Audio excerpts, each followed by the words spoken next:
by the legislature, took many of the tools away from our officers, decriminalized drug possession. We have taken a law and order approach.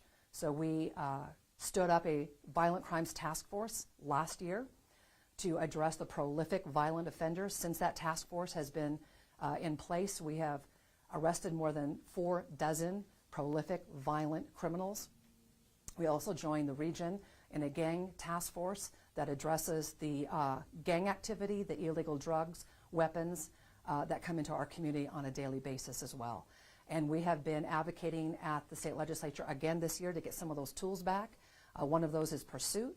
One of those is a permanent fix of the Blake decision, which decriminalized drug possession. But I am working right now, my administration is with council members Cathcart and Bingle on an ordinance that would criminalize open drug use in public spaces, because our public spaces need to be safe for everyone. And so our legal department is working on that right now. So those are some of the things that we've done at the, also for public safety. We have moved police precincts into neighborhoods.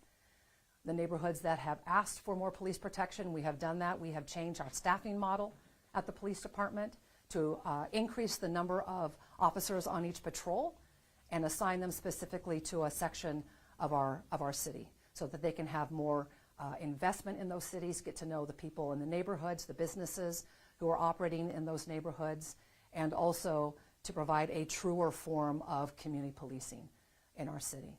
So those are some of the many great accomplishments that we have made in the last 3 years. The work continues.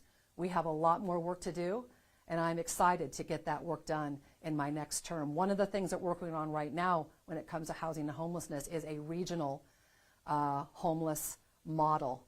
I took a team to Houston in October of last year, community stakeholders, the valley, the county, the city, to see what they've done. The city of Houston is a model city right now for moving the needle on homelessness. They've reduced their homeless population by 65% in the last 10 years. And they did it through housing, but they also did it by moving people out of encampments like we have at Camp Hope and into facilities, a navigation center, which is what TRAC is, with wraparound services. It's a bridge until the housing options that they need come open. And that's a tool that we have to use. But I'm very excited about bringing the county and the valley and the city together to talk about what this regional model looks like, what the structure will look like, how we'll bring all the resources, the funding, the service providers together under one roof and be able to, as a region, address homelessness and our vulnerable population much more efficiently and effectively. So that's what I wanted to share with you today, and if you have any questions, shoot. What do your plans look like for the next several years? Well, I think the challenges are going to be the same, and I always say wherever there are challenges, there are also opportunities. So housing is going to be something we'll be working very aggressively on. Public safety, I would love to be able to get the city of Spokane's police department and our staffing up to the national average. We would need about 90 to 100 more police officers to just meet what the national average for a city our size should have.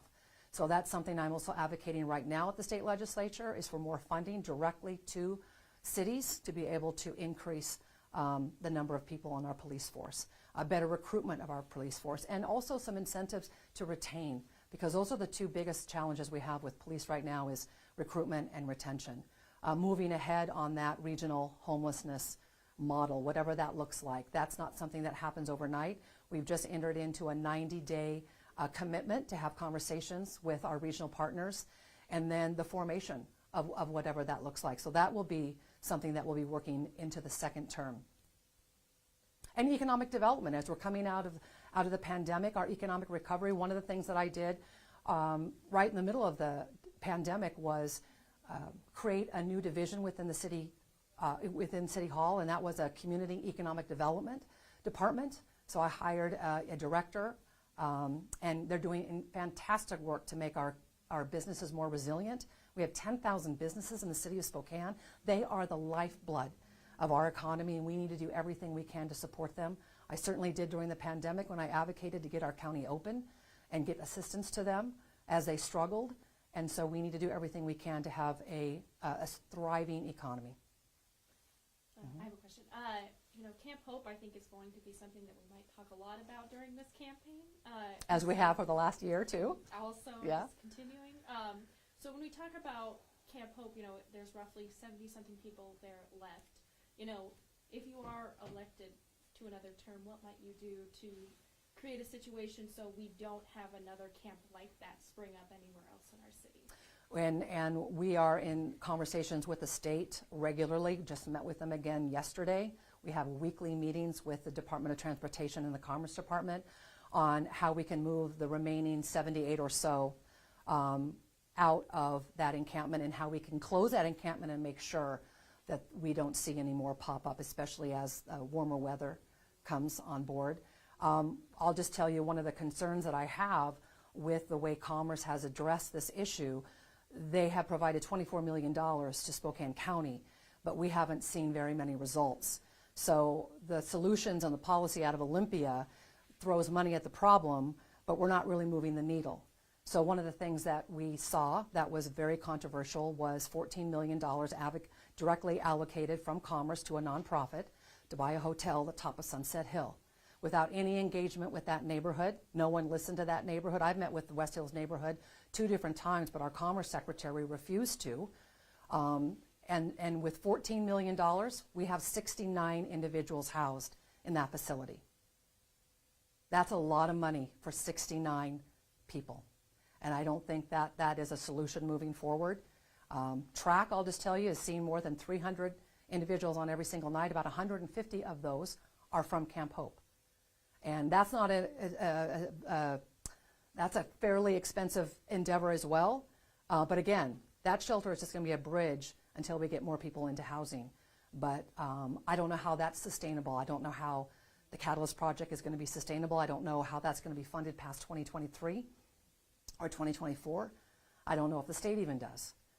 But that's going to be definitely something we're working on. How is Trent going to be funded past 2020? Like, I guess, what's the plan to keep that sustainable, or is it going to transform into something else? Well, there are some projects in the works to consolidate some of our shelters into track so that we can use the funds. For example, Cannon Street has 80 individuals there. If we can move those 80 individuals into track and not have to spend the money that we're spending to operate Cannon and take that money and apply it to track. I would like to see more Commerce dollars, to be honest with you, because we're housing twice as many people at track than Commerce is at the Catalyst, but we're not getting the kind of money that the Catalyst is receiving.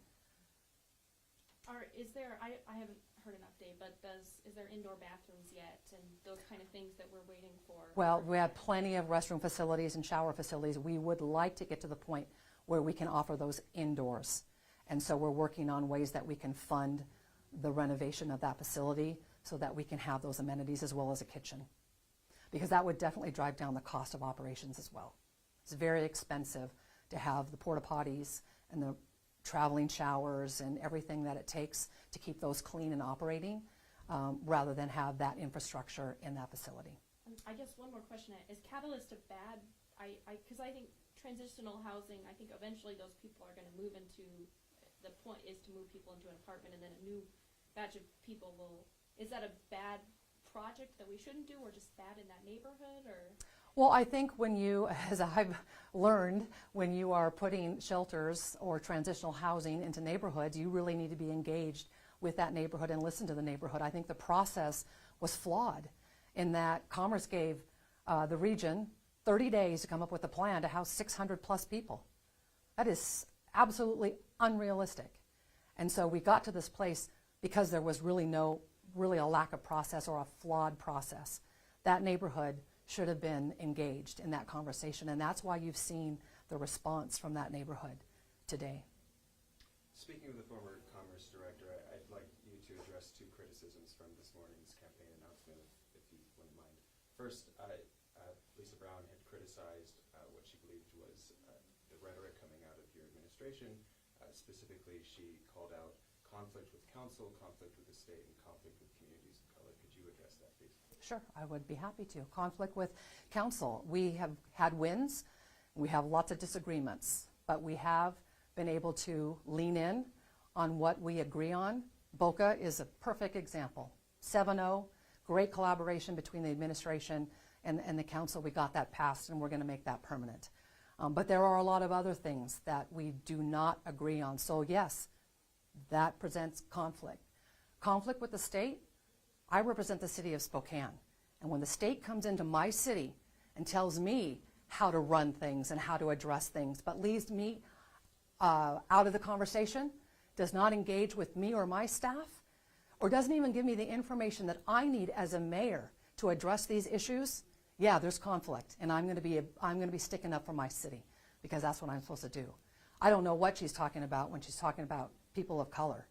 I mean, I responded to East Central neighborhood, a very underserved, ethnically diverse neighborhood, when they wanted more police protection because of the crime levels in East Central. And we put in a police precinct in there at the request of that neighborhood, the business council, the neighborhood council, and the director and the board of Martin Luther King Center. So I don't know what we're talking about here. I don't have conflict with people of color. I serve people of color. And secondly, you've lauded the increase of shelter beds under your administration. One particular point of criticism from Lisa Brown was that the track shelter in general, that this large congregate shelter should not be the centerpiece of the city's homeless response. In fact, even suggesting that it shouldn't be a congregate shelter at all. Do you have a response to that? So we're using TRAC as a navigation center, which is what other cities that have been very successful in addressing homelessness have done. Houston is one of them. They have a congregate shelter that they use as a navigation center, just like we're operating TRAC, with the wraparound services, connection to job training, IDs, all of those things. So we looked at best practices from the city of Houston. That's actually moved the needle, and that's what we were already doing for the most part. So I have no problem with that. It's a tool, and it's a bridge to more permanent housing. We have to get people off the street, out of fields, and off the sidewalk. We don't have enough places within the city. We have broadened our regional shelter system to offer more beds. That's been the answer right now. We're getting people out of the cold. We had 6 inches of snow earlier this week, yet there were people still in that encampment. That's not good. We expect more of our community, our leaders, than that. Mayor Woodward, it's been a couple hours since Lisa Brown announced her candidacy, and she's already attacking your rhetoric. You guys already have an Instagram post attacking her legislative career. How contentious do you think this campaign is going to get? We'll see. We'll see. We're off to a start, aren't we? I think there's I don't know about contentious, I think there's a definite delineation between the two of us. I am not a career politician. She is a career politician. She hasn't seen the tax hike that she doesn't like. She sued the voters in order to increase their taxes. She's for an income tax. So I think there's some real differences. And in the way we address homelessness, I think there's some real differences. She was okay with people sleeping in a field in 6 inches of snow. I'm not. I think we need better. I think our community wants better of us. So I think there's some real differences between the two of us. And I think the way she's handled the $24 million of commerce money to address that encampment. She's lined the pocket of the people she knows and allies. Lisa Brown described your administration's handling of the city as putting it in a place of neutral. There's no progress forward. I just explained all the achievements that we've done in a very short amount of time. And I'll just tell you, under unprecedented challenges, an historic global health pandemic, a summer of protests after George Floyd in 2020, our first riot ever, defund the police movement, incredible workforce shortages that nobody ever thought would be, in an inflation and a possible recession. We've done a lot in incredibly challenging times. I am extremely proud of what we've been able to achieve. Your original platform when you first ran, looking at homelessness and bring that precinct downtown, crime safety, you touted the successes so far. But again, Lisa Brown is saying we're seeing a neutrality in that, not enough success. what can we expect? Do you plan to run on that platform again, and what sort of successes do you hope to achieve in that realm? Well, I'll tell you, in order to get the things that we need done, I also need the support of the organizations and of this community. So we're right now in this room is the Association of Builders and Contractors. They're the ones who are going to provide the housing that we need to get us out of this crisis. They support and endorse me. Spokane Home Builders, they endorse and support me. So I've got the support of those that are going to be moving the needle on the issues that are very, very important to our community. I'm going to have the endorsement of the Police Guild because they want a law and order mayor who supports what they're doing, gives them the tools that they need, and encourages them to do their job. So I am very thankful and grateful for the support of the organizations that I need to do my job. Anybody else? Anything else you want to share that we haven't asked about? This has just been a fantastic opportunity for me to serve. I will tell you that you don't have to be a career politician to work under the most incredible challenges of a lifetime and lead a city the way that we have done. And I will tell people all the time that I don't do this alone. I have a great team. We have great employees at the City of Spokane who support me and are willing to work with me. I also believe that regionally is where we need to lean in so that we can have more successes. And I've always said everything we do should be regional. Homelessness, public safety, and now housing. So we're going to start having some regional conversations about what housing looks like for our communities as well. And collaboration. I listen. I always say, when you speak, you say what you already know. When you listen, you learn. I've learned a lot, and I'm excited about my next term. Thank you. Okay. Thanks. Thank you.